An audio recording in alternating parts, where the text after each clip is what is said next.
Rodrigues. I'm 17 years old and I'm speaking from Rio de Janeiro, Brazil. I was challenged by EDF to talk about some global issue that makes my heart beat faster, a problem that I wish I can solve. I was thinking, and I can just think about one problem that involves a lot of other problems inside of it: social inequality. It's not hard to us to see social inequality in the world of belief. I can get out of home right now and walking through some blocks and I will see people living under a viaduct. I will see people living on the street.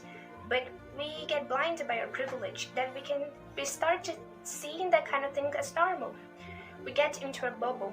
When we burst that bubble, questions start blowing in our minds like, why there's people living in the streets and others live in big condominiums and big houses? Why there's people who have nothing to eat in the whole day and others have more than enough food? And why? Some people's death becomes headline on a newspaper and others people's death only numbers on a graphic.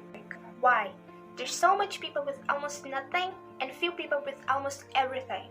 In the history of humanity, the societies of the world was always divided in social layers. Free men and slaves, poor people and rich people, forming social pyramids, where few people are at the top and the rest of the population are at the base. We can see this on Greece, Egypt, Middle Age, and other societies of the world. Sociologist Max Weber tried to explain the inequality through social stratification. The three major stratification occur in the field of economic, status, and power. Let's do an example to make things clear. Imagine a group of 5 people. One of them have a hamburger, and the others 4 doesn't have nothing to eat in the whole day. That person, according to Max Weber, have the control of the other people. That person have economic control, power, and status, because he will decide what happened on the whole pyramid. He is on the top and the others 4 are at the base. He can control who will eat and who will not. If he will divide it, after all, he can choose if he will give pieces of his hamburger in exchange of some favors. He will decide whatever that want because he are at the top. That person have social control. Now let's change a little bit. Imagine that the other 4 people get a hamburger too. Now they all have a hamburger. That person is no longer a rich people. That person is no longer who have the power, status, and economic control. They all have it. They all are the same. There's no longer a social pyramid. There's no longer people on the top and others on the base. Think about it. Do you think that that person want that kind of things happen? No. Who are at the top need the base to exist. Rich people need poor people to exist.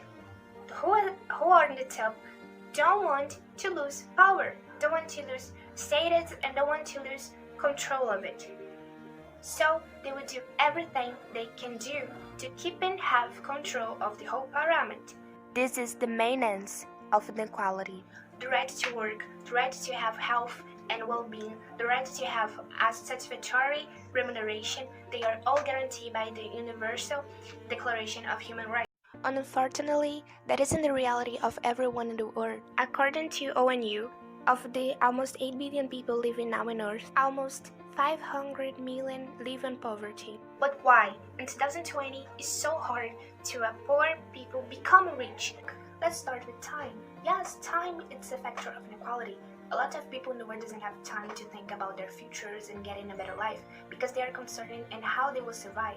A lot of people need to start to work pretty early to help in their families' incomes and sustain themselves, working in exploratory and have jobs that will consume most part of their days to receive very low payments. Without time, enough money, without any assistance, it's really hard to have access to education. There's a lot of people who leave school because they have to start to work.